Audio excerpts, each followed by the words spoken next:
Roman नियम के अनुसार रोमी सरकार के कैदी जिसको प्रिजन में रखा है, और वो दो सैनिकों के बीच में उसको रखा था, मतलब उनके लेफ्ट और राइट में एक एक सैनिक जंजीरों से बांधा हुआ है। तो यदि एक कैद मतलब जो प्रिजनर है वो बच गया तो जिम्मेदार कौन है? ये सैनिक लोग हैं। अब ये दो सैनिक नहीं, चार सैनिक होता है। 12-12 घंटे के लिए दो दो सैनिक उनका पहरा करते। तो इधर पढ़ते हैं उनके बीच में बहुत परेशानी हो गया, तो जरूर ढूंढा। ढूंढा तो मिला ही क्या? देखो क्या लिखा है। पतरस गायब हो गया। 19 में हेरोदस ने जब उसकी बड़ी खोज की और उससे न पा सका, पतरस किधर गया किसी को कुछ पता नहीं, तो हेरोदस ने क्या आदेश दिया? उसने पहरेदारों की जांच पड़ताल की आज्ञा दी कि उन्हें ले जाकर मार डाला। स्वाभाविक रूप में उन सैनिकों को लगता है मार डाला होगा, हमें नहीं मालूम, ऐसा लिखा है जांच पड़ताल। अभी ये वचन हम पढ़ के जाएंगे कहानी समझने के लिए। वो यहूदिया से कैसरिया में जाकर रहने लगा। कौन? वो मतलब हेरोदा राजा। अब यहाँ आपको फलस्तीन का वो माप भी मन में, जब घर में जाके होमवर्क के रूप में इसके बारे में आप थोड़ा देख लीजिए, आप माप देखना। कैसरिया कहाँ है, यरूशलेम कहाँ है, उसके अलावा जूडिया किधर है, सबरिया किधर है, ये हम आगे आने वाले दिनों में प्रेरितों के काम का अध्ययन में जरूर है, जरूरी है। क्या है उसको क्या बोलता है? नक्शा नहीं, नक्शा नहीं। माप को क्या बोलता है? जो वो जो माप है ना, माप नक्शा बोलता है ना। तो उसका परिचय हमें होना जरूरी है, ताकि आपको मन में आइडिया मिलेगा। उस जेरूसलेम से सिसरिया जाकर, अब जेरूसलेम से सिसरिया ऐसा बोलना पड़ेगा, जेरूसलेम से सिसरिया जाकर। क्यों जेरूसलेम से सिसरिया जाकर रहा? इधर लिखा नहीं है, अब अंदाज कर सकते हैं। यरूशलेम में यहूदी लोगों का मन को प्रसन्न करने के लिए पतरस को भी मार डालने का वायदा दिया। यहूदियों को प्रसन्न करने के लिए पतरस को मार डालने के लिए या सॉरी हेरोदा राजा बहुत उत्साह से बैठा था। लेकिन उसका उत्साह खत्म हो गया। कैसे? वो हार गई, पराजित हो गए। पतरस को अभी मिलता नहीं, इसलिए शायद लगता है उस दुख में, उस निराशा में, उस लज्जित होकर, उसे लज्जित होकर वो यरूशलेम से अभी कहां जाकर रहना शुरू किया? सिसरिया में। सिसरिया बोलेगा तो उनका यहूदिया का कैपिटल है, उनका उस क्षेत्र का कैपिटल है। उधर जाकर वो रहना शुरू किया। वो तो वर्ष कितना, कौन सा वर्ष में है? 19 में पढ़ा। अभी 20 आप देखिए। अभी 20 लिखा है, वह सूर और सौदा, टायर एंड सीदोन। अभी आपको फिर से माप देखना पड़ेगा। टायर किधर है, सीदोन किधर है? वो थोड़ा सा और फलस्तीन के उत्तर क्षेत्र का देश है। सीरिया ऐसा उसके दो मुख्य शहर है, दो मुख्य पोर्ट सिटीज है। पोर्ट मतलब जहाज आकर उड़ाता है, टायर एंड सीदोन। तो टायर एंड सीदोन के बारे में लिखा है, वो सूर और सौदा, यानी इंग्लिश में टायर एंड सीदोन, वहां के लोगों से अत्यंत क्रोधित हुआ। कौन क्रोधित हुआ? हेरोदा राजा। क्यों क्रोधित हुआ? उधर लिखा नहीं, हमको मालूम नहीं। वे एक मत होकर उसके पास आए। कौन? सीरिया के, नहीं तो ये Tyre and Sidon, Tyre and Sidon के लोग, जिनसे हेरोदा राजा को गुस्सा आया। क्यों गुस्सा आया हमको मालूम नहीं, लेकिन वो लोग जब इनको उनसे गुस्सा है मालूम पड़ा, तो वहां के लोग क्या किया? एक साथ सिसरिया में या कैसरिया में हेरोदा राजा के उधर आए। अब आगे पढ़िए, उधर क्या लिखा है, मैं पढ़ता हूं आपके लिए। उसके पास आए और राजभवन के प्रबंधक बेलास्तुस को मनाकर मेल करना चाहा। मतलब राजभवन में राजा का एक हेल्पर है। हेल्पर मतलब प्राइवेट सेक्रेटरी जैसा, एक क्या बोलेगा, उनका असिस्टेंट जैसा, उनका मुख्य कर्मचारी जैसा एक व्यक्ति है। उसका नाम भी लिखा है बेलास्तुस। तो टायर और सीदोन के लोग इधर आया कैसरिया में। कैसरिया में आकर राजा का एक मुख्य ऑफिसर को पकड़ा, बोला हमको राजा से मुलाकात। राजा के साथ मुलाकात तो आसानी से नहीं होता, तो राजा का हेल्पर असिस्टेंट के द्वारा शायद पैसा भी दिया होगा, जैसा आजकल होता है। तो इस प्रकार वो लोग चाहा हेरोदास से सामने बात कर। क्यों ऐसा? वो तो लिखा है क्योंकि राजा के देश से उनके देश का पालन पोषण होता था। यह हम लोग पुराने नियम में पढ़ता भी है, अभी लेने का जरूरत नहीं। दूसरा राजा 5वां अध्याय में पढ़ता है, यसरा का 3 अध्याय पढ़ता है। सुलेमान के समय में ही, पुराने जमाने में भी, बहुत साल पहले से ही ये जो टायर और सीदोन के लोगों को खाना मिलता है, कहां से? गलीली देश में से मिलता है, यहूदिया के देश में से मिलता है। ये राजा स्वाभाविक रूप में क्रोधित होगा तो क्या करेगा? खाना नहीं मिलेगा ना। खाना नहीं मिलेगा तो लोग भूखा रहना पड़े। तो इसलिए बुद्धि के साथ टायर और सीदोन के लोग बहुत बड़ा के झुंड होके, एक साथ एक मत होके वे कहा आया?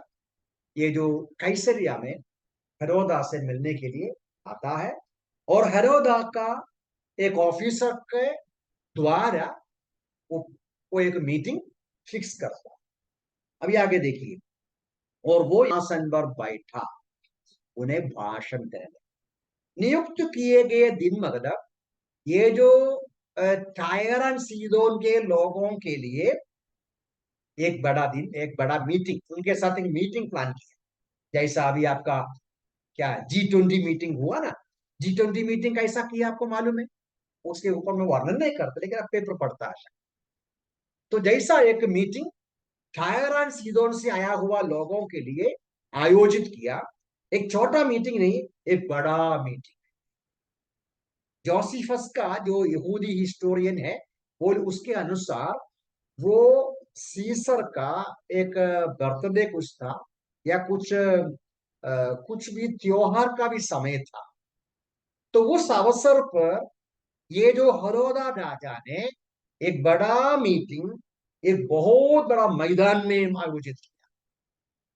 तो ये टायर सीदोन के लोग हैं, उसके अलावा और भी कई लोग होगा। इसने चाहा उधर अपना पूरा अधिकार को दिखाएगा, अपना बड़ी होशियारी दिखाएगा, जैसा आज भी आप देखता है अपना पंत प्रधान से अच्छा भाषण करे। तो इधर हम पढ़ते हैं वो वस्त्र पहनकर, इधर लिखा है हिंदी में राजश्री वस्त्र पहनकर। राजश्री वस्त्र पहनकर मतलब विशेष प्रकार का राजा का जो ड्रेस है, उसके बारे में भी जोसेफस हिस्टोरियन लिखता है। वो जो उस दिन उस पहना हुआ कपड़ा सिल्वर का जो धागा है, सिल्वर मतलब चांदी, सही है ना? चांदी का धागा से बनाया हुआ कपड़ा था। सुबह सुबह वैसा सिंहासन पर वो बैठा और भाषण के लिए खड़ा हो गया। तो मॉर्निंग सूरज का जो लाइट आया, वो जो लाइट के वजह से सिल्वर में लाइट आकर वो रिफ्लेक्ट करने लगा, चमकने लगा। और लोग जब देख रहा था ये राजा चमक रहा है, और उनका मुंह से निकला हुआ भाषण भी इतना अच्छा और मीठा था। देखिए मैं पढ़ता हूं, तो परिणाम क्या है? लोग, वर्स 22, लोग चिल्लाते रहे, ये तो मनुष्य की नहीं ईश्वर की वाणी है। लोग क्या बोला? अरे ये तो मनुष्य नहीं है, ये कोई, ये ईश्वर है। ये जैसा मैंने बताया जोसेफस हिस्टोरियन वो बोलता है, लोग केवल उतना नहीं बोला, लूका का और जोसेफस का हिस्ट्री सिमिलर है तो फर्क भी है।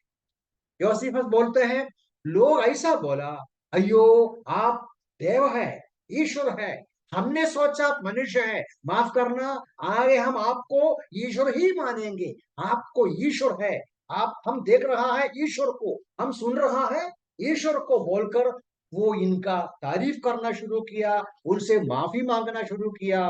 और इधर पढ़ता है, क्या पढ़ता है 23, उसी क्षण प्रभु के एक दूत ने उसे मारा। योसीफस का कहानी में ऐसा लोग सुनाना शुरू किया। हजारों लोग हो सकता है, बहुत सारे लोग हो सकता है। लोग अलग अलग स्थानों से राजा का तारीफ करके आवाज करना शुरू किया, जैसा आज भी होता ना, है ना। आज क्या बोलता है? मो मो मो मो बोलता ना, मो। तो बोला होगा हरोदा हरोदा देव देव, हरोदा देव हरोदा देव, माफ करो अब देव है, ऐसा ऐसा अलग अलग जगह से बहुत बड़ा आवाज में हेरोदा का प्रशंसा करना शुरू किया। हेरोदा का क्या बोलेगा, ऊंचा करना शुरू किया। हेरोदा ने ऐसा थोड़ा ऊपर देखा तो ये योसीफस का स्टोरी में है। योसीफस का स्टोरी में लिखा है, कहते हैं उधर एक एक पर्टिकुलर रोप में एक क्या बोलते हैं, आउल, आउल क्या है हिंदी भाषा में? मूंगा, आउल है ना? हिंदी में क्या बोलता है आउल?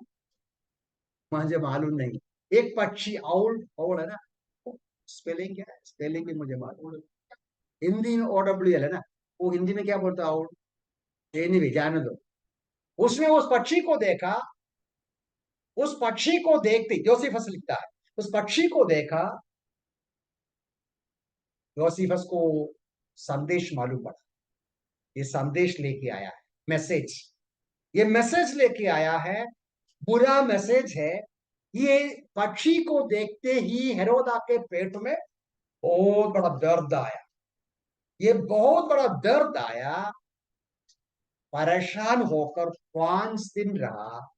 5 दिन के अंदर उधर ही उसने अपने सहकर्मियों को बोला, देखो ये लोगों ने मुझे देवता बनाया, मुझे लगता है मुझे सजा मिल रहा है, मैं मर रहा हूं। और 5 दिन के अंदर पेट में कुछ भी बीमारी होके वो मर गया। लूका सारांश में लिखता है, उसी क्षण प्रभु के एक दूत ने उसे मारा, क्योंकि उसने परमेश्वर की महिमा नहीं दी। उसके शरीर में कीड़े पड़ गए और उसने दम तोड़ दिया। कुछ भी इन्फेक्शन, कुछ भी बीमारी, बहुत कठिन बीमारी उनके पेट में हुआ और मर गए।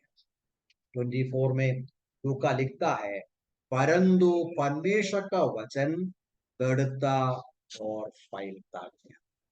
बरनबास और शाऊल जब अपना सेवा कार्य पूरा कर चुके तो यरूशलेम से लौटे और अपने साथ यूहन्ना को भी, जो मरकुस कहलाता है, लेते।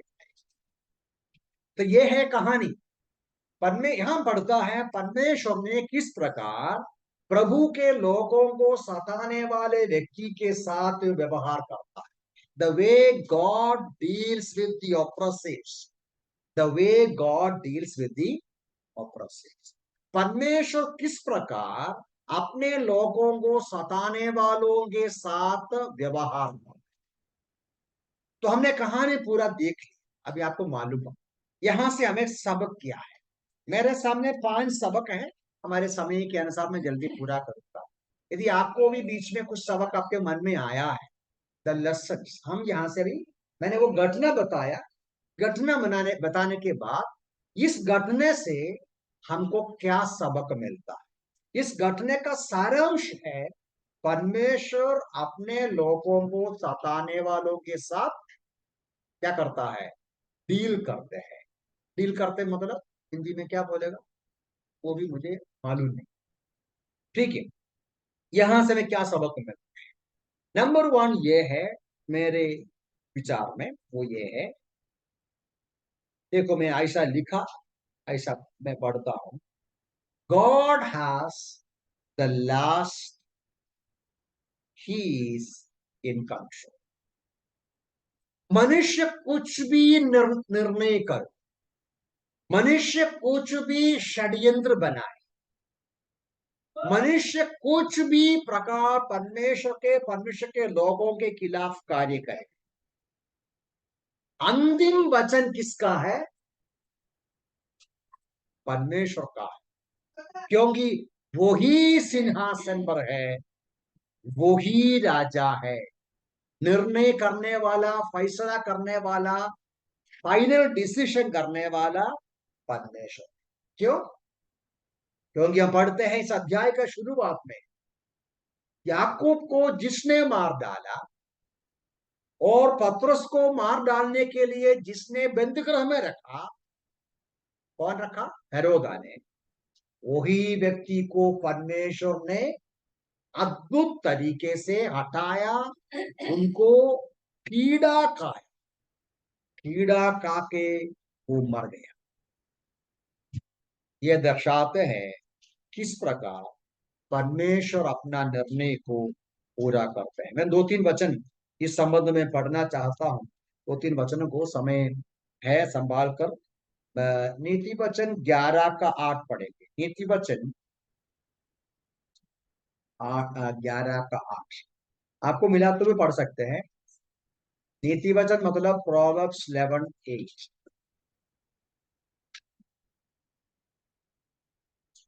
धर्मी विपत्ति से छुट जाता है, परंतु दुष्ट उसी विपत्ति में पड़ जाता है। एक और वचन आयशिया 43, आयशिया 43 verse 3 and 4। आयशिया 43 3 and 4। आयशिया 43 ना, 43 का 3 और 4। 43 3 and 4। क्योंकि मैं तेरा परमेश्वर यहोवा हूं, इसराइल का पवित्र तेरा उद्धार करता हूं। तेरी चुड़ौती के लिए मैंने मिस्र को तथा तेरे बदले इथियोपिया और सबा को दिया है।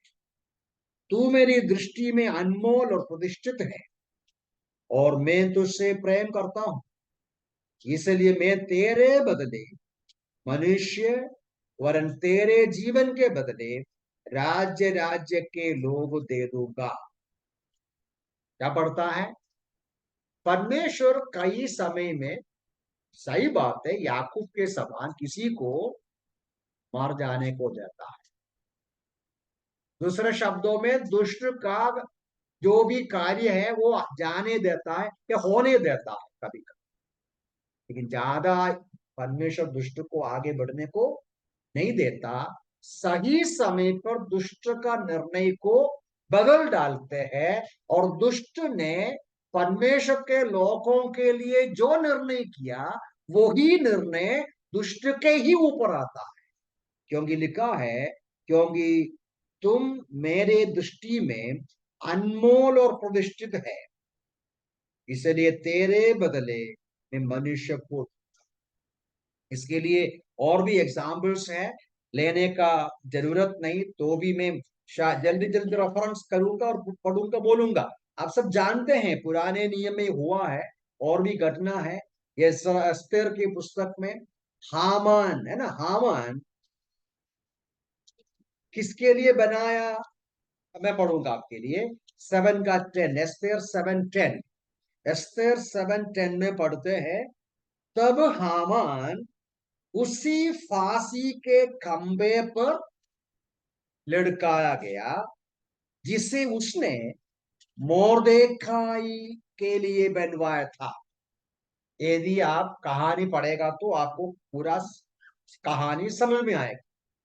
एस्तेर के पुस्तक में लिखा है, हामान का प्रयास था किसको मार डालना? मोर्देखाई को मारना, सारे यहूदियों को मारना। हामान ने मोर्देखाई यहूदी भाई को मार डालने के लिए बनाया हुआ वही फांसी, फांसी के खंबे पर किसको लटकाया? जिसने वो खंबा बनवाया उन्हीं को ही फांसी कर दिया। परमेश्वर ने वो उस माहौल को ऐसा बना दिया। मैं उसका पूरी कहानी नहीं बोलता, समय नहीं इसलिए। इसी प्रकार हम दानियल का पुस्तक में पढ़ता, दानियल 6 अध्याय में, लेने की जरूरत नहीं। दानियल 6 का भी 23-24 पदों में पढ़ते हैं। दानियल को परमेश्वर ने शेर के मुंह से बचाया। दानियल को परमेश्वर ने शेर के मुंह से बचाया, लेकिन वहां क्या पढ़ता है? जो लोग दानियल के खिलाफ कार्य किया उनको शेर के लिए दे दिया। मतलब वहां भी हम पढ़ता है, जिस तरीके से दुश्मन परमेश्वर का भक्त के लिए कतरा बनाया, वही कतरे में परमेश्वर ने वो जाने दिया। तो परमेश्वर हमेशा सिंहासन पर विराजमान है, मनुष्य कितना भी कार्य करे, निर्णय करे, फैसला करे, अंतिम वचन परमेश्वर का ही रहेगा। आज भी हमारा देश की हालत आप जानते हैं। हर दिन पेपर में, सोशल मीडिया में इस बात आते हैं, शायद आप देखता होगा, मेरी आशा है। खतरनाक समय से हम लोग, समीप से, और खतरनाक परिस्थिति में हम लोग बढ़ रहा है।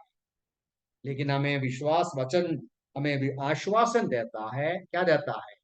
मनुष्य कितना भी कोशिश करो, उसका एक सीमा है।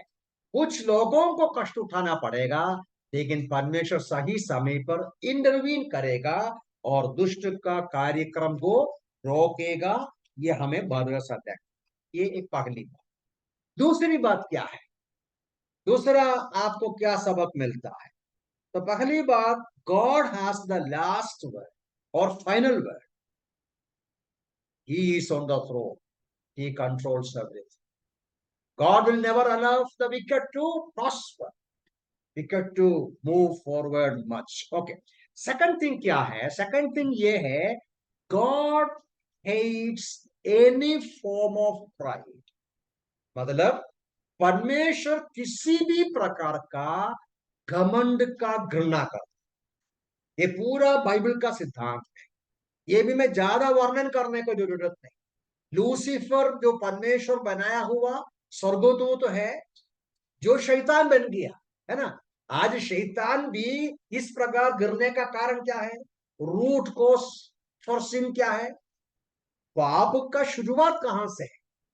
घमंड से है।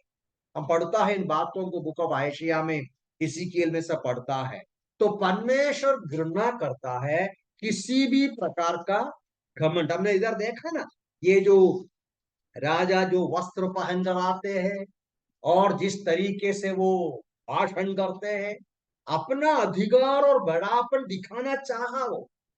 और लोग जब इसका तारीफ किया तो उसने उसमें खुश हो गया। वो घमंडी था। और वो घमंड का परिणाम वचन हमें सिखाता है कि इधर भी दो तीन वचन जल्दी पढ़ूंगा, वेल नोन वचन है वैसा भी। नीति वचन में पढ़ता है, बहुत सारे वचनों में जरूर है, तो भी एक दो वचन पढ़ूंगा। नीति वचन प्रोवर्ब्स 11:2, नीति वचन का 11 का 2 में, जब अभिमान आ जाता है, मतलब प्राइड, तो अपमान भी आता है, और नम्र लोगों में बुद्धि होती है। ये हिंदी में अच्छा है ना सुनने को। जब अभिमान आ जाता है तो अपमान भी आता है, नम्र लोगों को बुद्धि होती है। देखो 16वां अध्याय का 18 पद में लिखता है, 16 का 18 में, विनाश से पहले घमंड होता है, विनाश से, प्राइड गोस बिफोर फॉल। 16 का 18 याकूब अपने पत्र में लिखता है, वो भी पुराने नियम का कोटेशन है। परमेश्वर गॉड कैसा लिखा है? गॉड घृणा करना, घृणा, ओपोसस, गॉड ओपोसस द प्राउड। परमेश्वर घमंडी का खिलाफ रहता है। किधर कोई भी व्यक्ति किसी भी प्रकार घमंड कर हो, परमेश्वर को घृणा करता है। उस व्यक्ति को परमेश्वर आज ने तो नहीं, कल नीचे करेगा करेगा, ये पक्का है। विश्वासी हो अविश्वासी हो, ये इतिहास प्रूफ करता है। बिब्लिकल इतिहास एंड सेक्युलर इथिक्स, मतलब हिस्ट्री, बाइबल का हिस्ट्री हो, सेक्युलर हिस्ट्री हो, ये प्रूव करते हैं जो भी व्यक्ति घमंडी हो गया, कितना भी बड़ा आदमी हो, ज्यादा दिन वो बढ़ेगा नहीं। आज भी हमारे देश में यदि आपको किसी को लगता है वो बड़ा है, बहुत ऊंचा गया है, आप एक दिन देखेगा उसी प्रकार नीचे आता। और बाइबल की कहानियों में पढ़ते हैं, फेरो की कहानी आप जानते हैं, उजया की कहानी जानते हैं, ऐसया की कहानी जानते हैं, अभी हामान की हमने देखा, हामान। और नबूकदनेस्सर की कहानी आप जानते हैं, बेलशस्सर की जानते। और इन दिनों में, पिछले सदियों में, सब बहुत सारे बड़े बड़े लोग, हिटलर जैसे लोग, और कौन कौन जो हिस्ट्री जानते आप जानते हैं। जो भी संसार में, अभी एक मिस्टर है पुतिन है, और चाइना का मिस्टर का नाम मुझे मालूम नहीं बराबर है, उसका नाम क्या, छी। ठीक। और भी है सामने, दूर और सामने, पूरा दुनिया को हिलाने वाले हैं, लाखों लाखों लोगों को, करोड़ लोगों को मार डालने वाले हैं। ज्यादा दिन आगे बढ़ेगा नहीं। ये बाइबल की एक सच्चाई। परमेश्वर का वचन हमें सिखाते हैं। जो एक दो वचन में पढ़ूंगा। ये हमेशा के लिए वो सही। यशायाह के पुस्तक का 2 अध्याय, बुक ऑफ यशायाह चैप्टर 2 वर्स 11 एंड 12 में जल्दी फटाफट पढ़ूंगा। यशायाह का पुस्तक 2 अध्याय 11-12 पदों में हम लोग पढ़ते हैं। घमंड से चढ़ी हुई मनुष्य की आंखें नीची की जाएगी, तथा मनुष्य का अहंकार चूर चूर किया जाएगा, और उस दिन यहोवा ही महिमान्वित होगा। क्योंकि एक दिन सेनाओं का यहोवा प्रत्येक अभिमानी, अहंकारी तथा घमंड से भूलने वालों का लेखा अवश्य लेगा, जिससे ऐसा व्यक्ति नीचा दिखाया जाए। क्योंकि बाइबल हमें कहते हैं। मैं नया नियम से भी एक वचन पढ़ूंगा। दूसरी तसलोनी 2 अध्याय का 4 में, अभी आगे पीछे भी लिखा है, भविष्य में एक इंसान आने वाला है। वो इंसान क्या बोलेगा, मैं पढ़ूंगा जल्दी आपके लिए।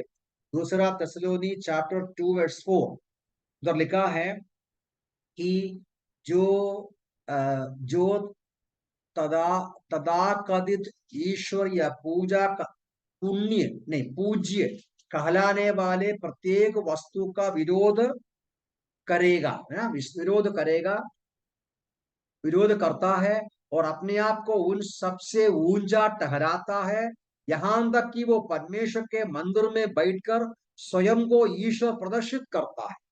ये सब ऊपर के नीचे पदों में लिखा है। ये भविष्य में एक एंटी क्राइस्ट बोलता है। एंटी क्राइस्ट हिंदी में मसीह विरोधी होता है। मसीह विरोधी, ये मसीह विरोधी भी ऐसा घमंडी हो, वो अपने आप को ईश्वर बनाए। आज भी हमारा भी नेताजी अपने आप को ईश्वर मानते हैं, लोग उसको मानते हैं। ऐसा दुनिया में बहुत सारे आए हैं, गए हैं, और आएंगे, और अंतिम में एक अंतिम रूप में आएगा। और वचन लिखता है, उन सबको एक दिन परमेश्वर, एक दिन नहीं है तो अलग दिन, वन सम अदर डे, उन सबको परमेश्वर नीचे कर देगा। ये हमें हमें भी एक सबक के रूप में लेना है। हम प्रभु के लोग भी किसी भी प्रकार का घमंडी नहीं होना चाहिए। हमारा घमंड कई बार हमारे आत्मिकता के ऊपर संभव है। मेरा भाषण अच्छा है, मेरा गाना बहुत अच्छा है, मैं बहुत भक्त हूँ, मेरा प्रार्थना बहुत अच्छा है, मैं बहुत गॉडली भक्त मनुष्य, मैं बहुत देने वाला है, मैं बहुत लोगों को दया करने वाला है, मैं दो लोगों का सेवा करने वाला हूँ, मेरा समान और कोई नहीं।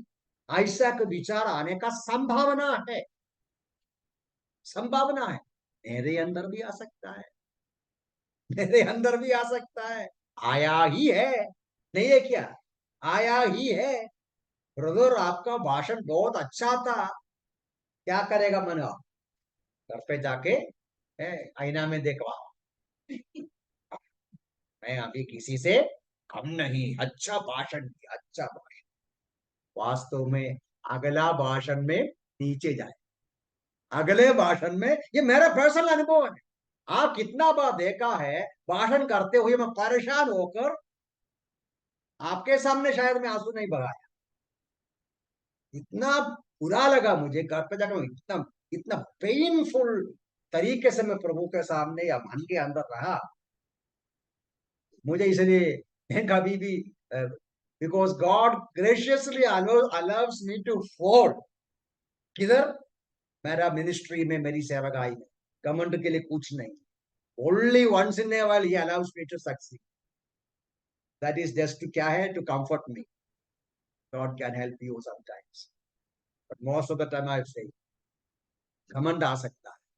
इसलिए ज्यादा होशियारी नहीं होना अच्छा है। ज्यादा होशियारी मतलब ज्यादा स्मार्टनेस, ज्यादा एबिलिटी। हमारा प्रेयर कमजोर हो, हमारा गाना कमजोर हो, हमारा भाषण कमजोर हो, ताकि घमंडी ना हो। प्रभु देने वाला। ओके, मैं आगे बढ़ना चाहता हूं। तो ये घमंड बहुत संभाल, विश्वासियों का घमंड आत्मिक घमंड है, इसे हमें संभालना है। ठीक है, नंबर 3 में आएंगे। नंबर 3 ये है, ये घटना हमारा घटना है, लेसन हम देख रहा है, सबक देख रहा है। सबक मतलब लेसन्स फ्रॉम किस प्रकार God dealt with Herod the enemy the oppressor, है ना। तो वहां से हम दो लेसन्स देखा। God has the last word, however man may try he will never succeed his programs against the people of God, and God hates any form of pride. He will put man down at the right time.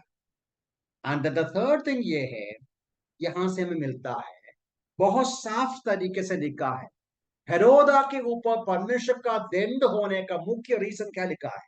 23 में लिखा है, हमने पढ़ा, वो मैं फिर से पढ़ूंगा। उसी क्षण प्रभु के एक दूत ने उसे मारा, क्योंकि उसने परमेश्वर को महिमा नहीं दिया। परमेश्वर को महिमा नहीं दिया। तो ये सिमिलर है, घमंड का सिमिलर है, लेकिन उसका एक डिफरेंट पहलू होता है। Failure to give God the glory is a serious sin. परमेश्वर को महिमा ना देना एक बहुत बड़ा पाप है। ये यहां से हमें मालूम पड़ता है। लोगों ने जब, क्या बोलता है, ये ईश्वर का नाम है, सॉरी शब्द है, ये ईश्वर को हम देख रहा है, जब बोला इसको, या ऐसा बोला तो हेरोद क्या करना था, तुरंत मना करना था। ऐसा मत करो, मैं ईश्वर नहीं, मैं देव नहीं, मैं एक साधारण मनुष्य हूं। क्योंकि हम बाद में पढ़ेंगे एक्स 14 में, प्रेरित पॉल और बरनबास, है ना, पॉल और बरनबास वगैरह जब जहाँ पहुंचते हैं पर्टिकुलर जगह में, उधर का लोग क्या बोला, वो बेचता है सांब का, क्या है सांब का जो, उसमें सांब काटने से वो कुछ नहीं होता है। और उधर सब घटना पड़ते हैं, तो वो लोग बोला ये दोनों कौन है, ये ऊपर से आया हुआ देव है। वो दो नाम भी डाल दिया, उनका देवता का नाम भी डाल दिया। और पौलुस और बरनबास को ये जो लोग माला चढ़ाया, बलिदान अर्पण करने के लिए आया देव है बोलकर, तो पौलुस ने क्या बोला, तुरंत उसको मना किया, नहीं नहीं नहीं, हम ऐसा नहीं है, हम ईश्वर नहीं है, हम साधारण जन हैं। हम पतरस को भी देखा, जब कॉर्नेलियस के घर पे गया तो प्रणाम करने, पाव पकड़ने, नमस्कार करने गया, उनका पाव पकड़कर उसको प्रणाम करने गया, तो पतरस क्या बोले, नहीं नहीं ऐसा नहीं करना, मेरे सामने झुकना नहीं, परमेश्वर को ही आराधना करना, परमेश्वर को। तो हमें ये हेरोद क्या करना था, हेरोद तुरंत परमेश्वर को महिमा देते हुए इनको दिया हुआ महिमा कैंसल करना था, उसको मना करना था। क्योंकि परमेश्वर परमेश्वर की महिमा किसी के साथ शेयर नहीं करता है। ये भी वचन में बहुत सारे बार पढ़ते हैं, तो भी मैं दो वचन पढ़ूंगा। बुक ऑफ आयशिया चैप्टर 42 में पढ़ता है, book of Isaiah chapter 42, book of Isaiah chapter 42 में वर्स 8 में इस प्रकार हम पढ़ते हैं, चैप्टर 42 वर्स 8 में, मैं यहोवा हूं, यही मेरा नाम है, मैं अपनी महिमा दूसरे को ना दूंगा, और जो स्तुति मेरी है उसे खुदी खुदी हुई मूर्तियों को ना दूंगा। मेरी महिमा मैं किसी को भी ना देगा। 48 का 11 देखो, 48 का 11 भी देखिए, 48 का 11, अपने निर्मित, सॉरी अपने निमित्त, हाँ अपने ही निमित्त मैं कहूँ करूंगा, मेरा नाम क्योंकि अपवित्र ठहरे, मेरा नाम क्यों और अपवित्र ठहरे, मैं अपनी महिमा दूसरों को नहीं दूंगा।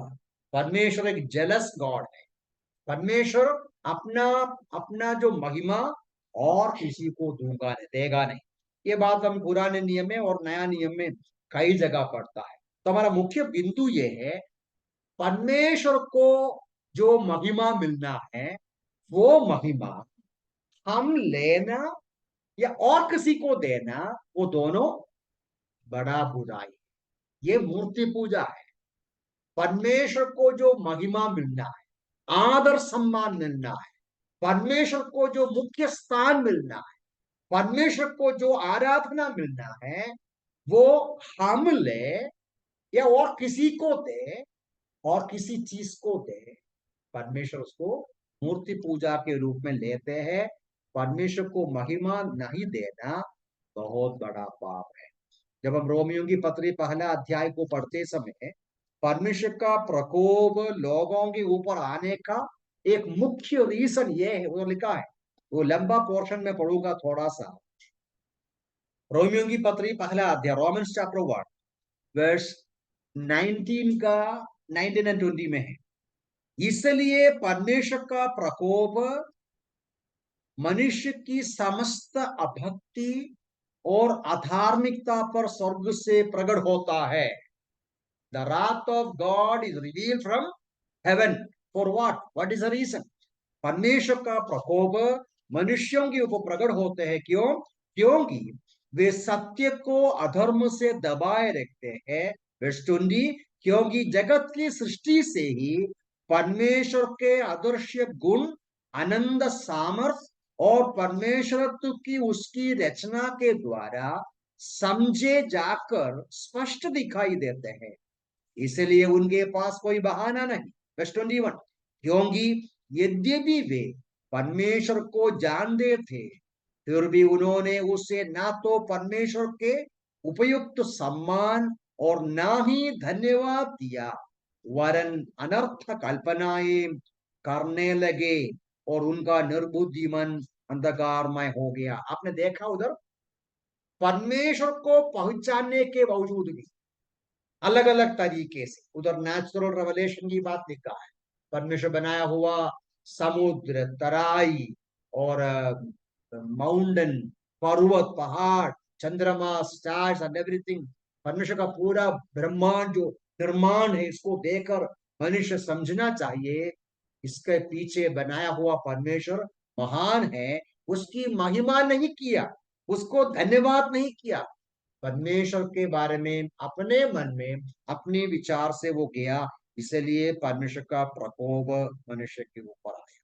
मनुष्य का सबसे बड़ा एक पाप के रूप में परमेश्वर का क्रोध उसके ऊपर आने का मुख्य रीजन के रूप में हम देखता है। हम जानते हैं नया नियम में यीशु मसीह के पास यीशु मसीह 10 लेपर्स को चंगा किया, उसमें से एक व्यक्ति वापस आया। यीशु मसीह क्या पूछता है? यीशु वो एक व्यक्ति वापस आके क्या किया? वो परमेश्वर की महिमा किया। परमेश्वर की महिमा करते हुए यीशु मसीह को धन्यवाद किया कि मुझे आपने चंगा किया। प्रभु ने क्या पूछा? बाकी 9 किधर है? आज भी हम यदि परमेश्वर की महिमा बराबर नहीं करता है तो ये क्या है? एक फेलियर है, एक बड़ा पाप है। हमें भी समय मेरा समाप्त होने से मुझे जल्दी आगे बढ़ना है। आज भी हम विश्वासी होने के बावजूद इसका बहुत सारा एक्सप्लेनेशन में जा सकते हैं, लेकिन उधर जाता नहीं। सारा अंश आज हम भी फेल हो सकता है इस बात पर परमेश्वर की महिमा कर, जैसे मैं अभी बताया है।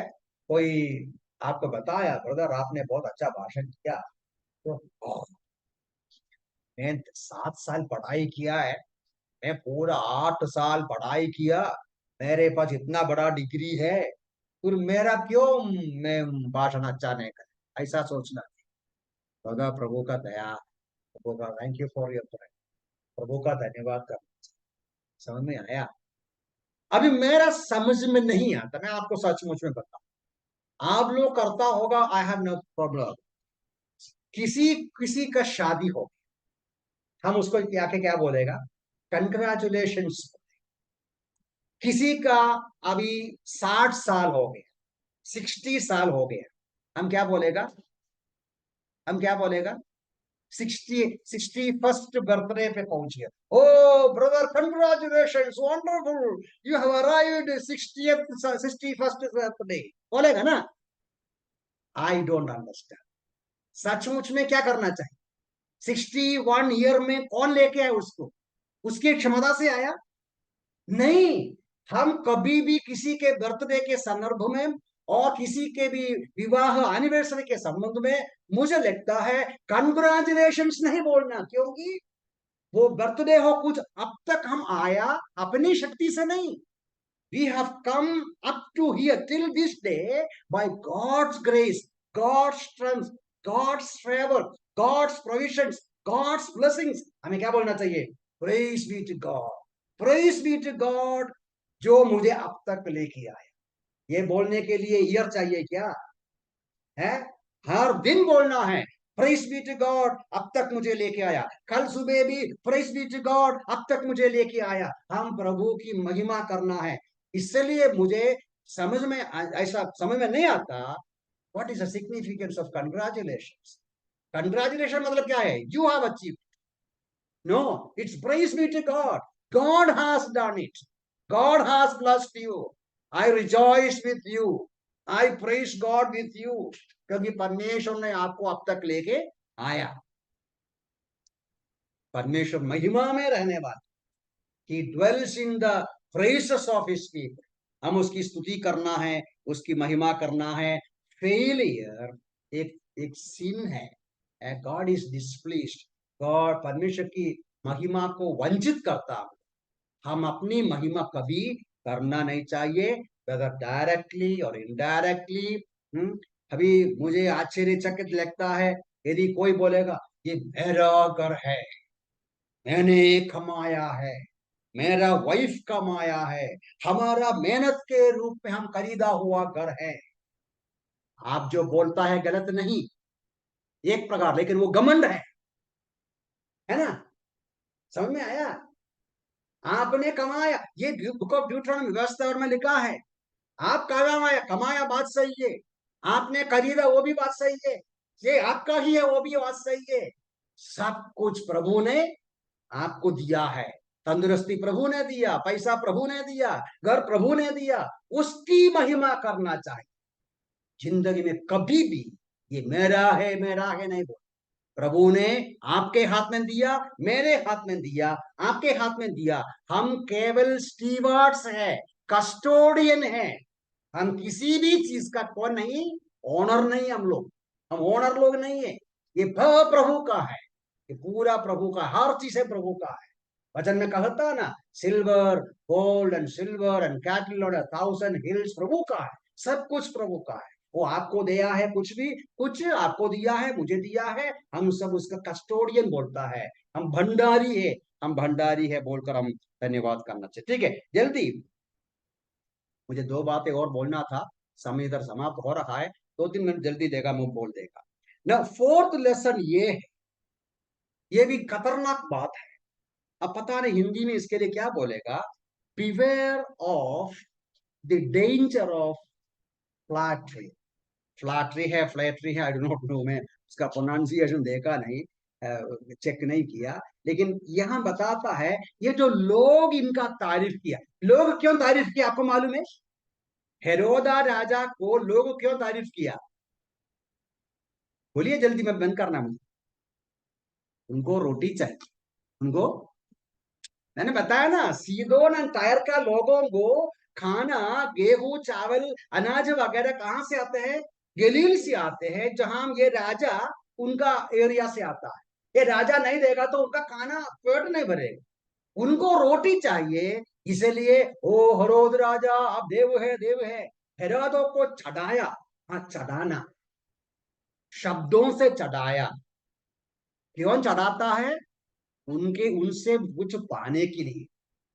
ये हमें बहुत संभालना है। आज भी है लोग चढ़ाने वाले, फ्लैटरी का इस्तेमाल करते हैं। पॉलिटिक्स में होता है, रिलीजन में होता है। रिलीजन में सबसे ज्यादा फ्लैटरी करने वाला कौन है मालूम है? चढ़ाने वाला, एक दूसरे को चढ़ाने वाला। आपको शायद बुरा लगेगा बोलेगा तो, भाषण करने वाले प्रोफेशनल प्रीचर्स है, प्रोफेशनल प्रीचर्स। उनका जबान इतना मीठा, इतना लंबा है और मीठा है। प्रोफेशनल प्रीचर्स का, उनको आप पुलपिट पे रखो, फर्स्ट 5 मिनट्स और 10 मिनट्स उसका काम क्या है? जिसने आयोजित किया वो काम, उनको चढ़ाना, उनको चढ़ाना। एक घर में जाएगा तो घर का मालिक को भी चढ़ाएगा और मालिकिनी को भी चढ़ाएगा, ऊपर चढ़ाएगा। अच्छा आया अम्मा में, अच्छा आया अम्मा में बोलकर चढ़ाएगा। क्यों? कुछ मिलना चाहिए पुलपिट में। अगले बार भी पुलपिट मिलना चाहिए। मैं आपको रियलिटी बताता हूँ, ये केवल मैं नहीं बताता, प्रभु के कई लोग जो पूरा जो कलीसिया का परिस्थिति को जानने वाला ये कबूल करता है। बहुत सारे प्रचारक लोग फ्लैटरी करते हैं, दूसरों को चढ़ाते हैं विथ अल्टीरियर मोटिव। ये मोटिव हम पहुंचाना चाहिए।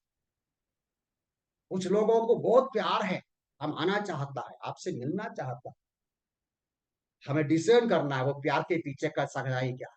मैं आगे बढ़ना चाहता हूं। So beware of the danger of flattery. ये हम भी ना बोले और कोई बोलेगा तो तुरंत समझना हमको चढ़ाता है कुछ ना कुछ इनडायरेक्ट इंटेंशन के द्वारा, हम किसी को ऊपर चढ़ाने का। अप्रिशिएट करना बुरा नहीं है, अप्रिशिएट करना चाहिए ब्रदर, आप जो अच्छा किया उसमें नथिंग रॉन्ग, लेकिन ज्यादा नहीं बोल, उसका एक लिमिट होनी चाहिए। ओके, उतना बोल के वो छोड़ देते। लास्ट में फिफ्थ पॉइंट ये है, वर्स 24 में जिस तरीके से लूक का बोलकर बंद करता है, क्या बोलता है? परंतु परमेश्वर का वचन बढ़ता और फैलता गया। पूरा चैप्टर 12 का 12वां अध्याय का घटना क्या है? जेम्स को मार डाला, पतरस को जेल में डाला, बहुत खतरनाक भयंकर परिस्थिति था। लेकिन लूका बंद करके बोलता है, अंत में बोलता है, परंतु परंतु मतलब दुश्मन कुछ भी करो, दुश्मन विरोधी कुछ भी करो, कितना भी प्रोग्राम ले लो, कुछ भी कर दो, in spite of all the efforts of the evil forces, दुष्ट दुष्ट के सारे कार्य के बावजूद भी कलीसिया प्रभु का कार्य बढ़ते जाए। यीशु मसीह ने बोला मैथ्यूस गॉस्पेल 11:28 में, आपको मालूम है वो, नहीं 11 नहीं, 16:18 में, 16:18 में क्या बोला? I will build my church, the gates of heads will not prevail against. मैं मेरा कलीसिया का बांध काम करूंगा, स्थापना करूंगा, बनाऊंगा, अधोलोक के फाटक उस पर प्रबल नहीं होगा। प्रभु के कार्य के खिलाफ आज भी लोग कार्य कर रहा है, अलग अलग देश में उसका नियम बना चुका है, आप गणना सुनता होगा, लेकिन प्रभु का सेवागाई के लिए कोई रुकावट नहीं होगा। ये वचन सिखाते हैं, इतिहास सिखाते हैं। उल्टा ऐसा दुष्ट का शक्ति बढ़ते समय नेचुरली प्रभु के लोग ज्यादा प्रार्थना करेगा, प्रभु ज्यादा काम करेगा, प्रभु का कार्य और बढ़ेगा, प्रभु के लोग और मजबूत होगा और प्यूरिफाइड होगा और वचन में बलवंत होगा। क्योंकि जैसा 2 तिमोथी 2:9 में पौलुस लिखता है, मेरा जंजीर बोलने के बाद बोलता है, मेरे हाथ में जंजीर है, मैं जेल में हूं, लेकिन वचन को परमेश्वर मनुष्य जंजीर जंजीर करके बांध नहीं सकता है, परमेश्वर का वचन को कोई भी बंधन नहीं कर सकते हैं। तो ये हमें एक सबक मिलता है इनकरेजमेंट के रूप। वैसे मैं यहाँ बंद करता हूँ, प्रभु हमें सहायता करे। ये जो हेरोदा के साथ जिस तरीके से परमेश्वर ने व्यवहार किया, वो हमें सबक के रूप में, तसल्ली के रूप में दे। 5 सबक हमने देखा कि परमेश्वर का है अंतिम शब्द, मनुष्य कितना भी कुछ भी षड्यंत्र बनाए। और सेकंड ये है, परमेश्वर हर प्रकार का घमंड का घृणा करते हैं, और परमेश्वर का महिमा ना देना एक बड़ा पाप है। और चौथी बात यह है, जो शब्दों से किसी को चढ़ाने का जो फ्लैटरी होता है, वो बिल्कुल कतरा है, वो कतरे को हम समझना चाहिए। और 5वां ये है, दुष्ट का सारे मेहनत के बावजूद भी कलीसिया प्रभु की सेवगाई, प्रभु का वचन बढ़ते जाएगा, उसमें बिल्कुल शक नहीं। ये हमें तसल्ली और हिम्मत देते हैं। परिस्थिति कुछ भी हो, प्रभु के भाई मानते हुए हम जीवन बिताएं। प्रभु से हमें सहायता करे। प्रभु